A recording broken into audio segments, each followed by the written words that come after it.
Majority of people especially இந்த women வந்து பார்த்தீங்கன்னா, இந்த கேர்ள்ஸ், டீனேஜர்ஸ் இவங்கலாம் பார்த்தீங்கன்னா, அவ்வளோ கிரேஸியாக இருக்காங்க. அதாவது almost is like some Michael Jackson மாதிரி அவங்க பண்ணுறாங்க. So Vijay is nowhere close to when it comes to entertainment like that of a Michael Jackson.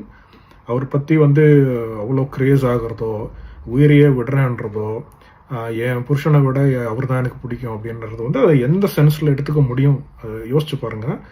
ஒருத்தர் எனக்கு ரொம்ப பிடிக்கும்னு சொல்லலாம், ஆனால் என்னோடய குழந்தைய விட, என் ஒய்ஃபை விட, என் புருஷனை விட, எங்கள் அப்பாவை விட, ஒரு ஃபேமிலி மெம்பரை விட எனக்கு ஒருத்தர் பிடிக்கும் அப்படின்னா அது எப்படி வந்து ஒரு நல்ல பாசிட்டிவ் சென்ஸில் எடுத்துக்க முடியும்? அதில் ஒரு லேடி வர போட்டிருக்காங்க இந்த மாதிரி, அதுக்கு ஒரு ரெஸ்பான்ஸு, இந்த மாதிரி கொச்சப்படுத்தி பேசுகிறீங்களே, ஏன் ஒரு அப்பா ஸ்தானத்தில் நினைக்கக்கூடாதா, ஒரு அண்ணன் ஸ்தானத்தில் நினைக்கக்கூடாதா? அதெல்லாம் மூவிஸில் தான் நடக்கும். இந்த மாதிரி திங்ஸ்லாம் வந்து மூவிஸில் வேணால் பார்த்து அப்ரிஷியேட் பண்ணலாம், கிளாப் தட்டலாம், விசில் அடிக்கலாம். ரியாலிட்டியில் அந்த மாதிரிலாம் நடக்கிற சான்ஸே கிடையாது.